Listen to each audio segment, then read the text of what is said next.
The roof was completely torn off of this barn. Old says it's worth $60,000 and has been in this family for generations. Look at some of the debris that's just on the floor here. Developers say they plan to break ground on this land behind me. And they say it's a maple tree and it's split and just wreaked havoc on this neighborhood. And when it fell, it ended up on this house over here that's now been tarped. Just to give you guys some perspective, these are the remnants of that tree. They're half my size. But right now, they're only seeing about 3,000 to 5,000 bushels, making this year's peach crop a poor contender. Jose, police are on the hunt for 40-year-old Andre Longmore. The cover-up is always worse than the initial mistake. A tale of two different stories, the Atlanta Police Department versus Douglas County probate judge Christina Peterson. Peterson's attorney, Marvin Arrington, says he's still sifting through the 2-hour body camera footage of her arrest less than 2 days after it happened. He says something isn't adding up. We already see inconsistencies. We know that the information that was provided to the judge is now being changed or updated. Here's how a spokesperson for the Atlanta Police Department tells it. Thursday, around 3 in the morning, Officer Keith Wadsworth responds to a commotion outside of the Red Martini Lounge in Buckhead. There was some sort of dispute with the woman seen here.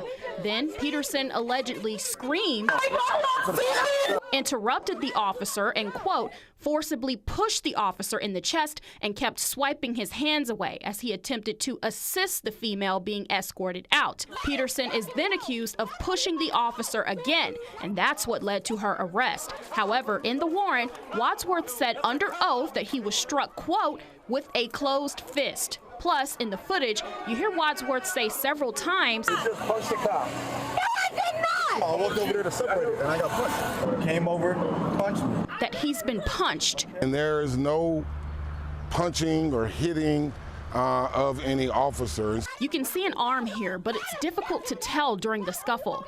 Arrington says his client is a good Samaritan who was simply trying to break up the dispute where a man attacked a woman. He has reason to believe the commotion happened while the crowd was waiting in line by a food truck, not inside the lounge. But the story doesn't stop there. Next, Peterson spends more than an hour in a police unit, sometimes hurling profanity at Wadsworth.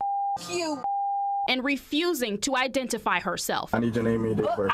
You should have known that. Plus, nothing came up with the finger scan.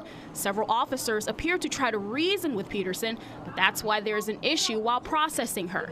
Eventually, she's driven and booked into the Fulton County Jail and now faces battery against a police officer and felony obstruction of law enforcement charges. Though the body camera shows Officer Wadsworth telling Peterson she was arrested for disorderly conduct. Disorderly conduct.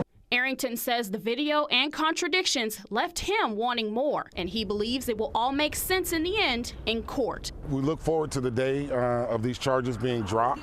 An 8-month-old boy. He sustained a hematoma to his head and a concussion. And a 2-year-old girl. My daughter was slammed on the changing table.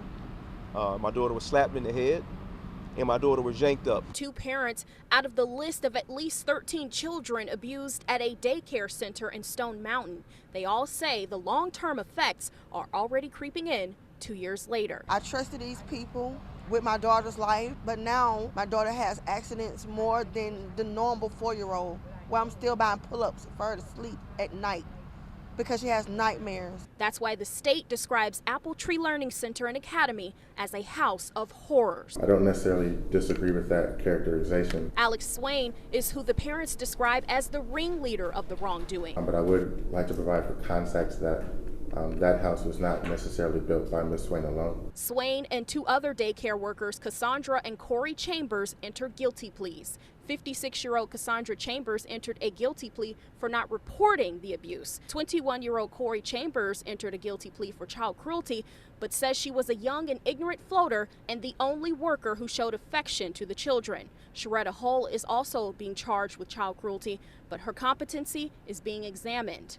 Prosecutors say Swain hit, slammed, and rough-handled children. Her lawyers argued she was injured and overwhelmed with more kids than she could handle, all while going through her own struggles as the parent of an 8-year-old. If anybody did this to him, I would feel exactly how these parents do today, but that is not me. Swain's attorney asked for 12 years, 5 served. The state asked for 20 years, 15 in custody. The judge sentenced her to 5 years in prison, 5 on probation.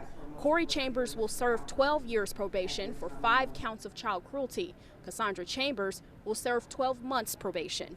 The parents say Swain got a slap on the wrist, as their bad dream still isn't over. 10 years is not enough. It's not enough. Lower your voice.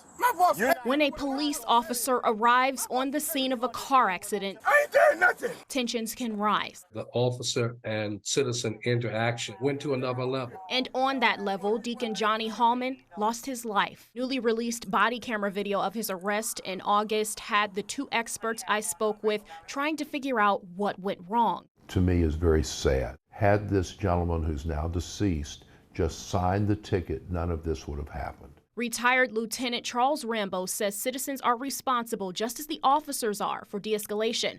According to Georgia law, drivers must sign citations, but Rambo holds former Atlanta police officer Kyron Kimbrough accountable for punching and tasing Hallman multiple times. Is it reasonable and is it necessary? No, Mr. Hallman was not showing any degree of being agitated to the point of attacking the officer. Still, attorney Daryl Cohen believes murder charges against Kimbrough are unlikely. He overreacted.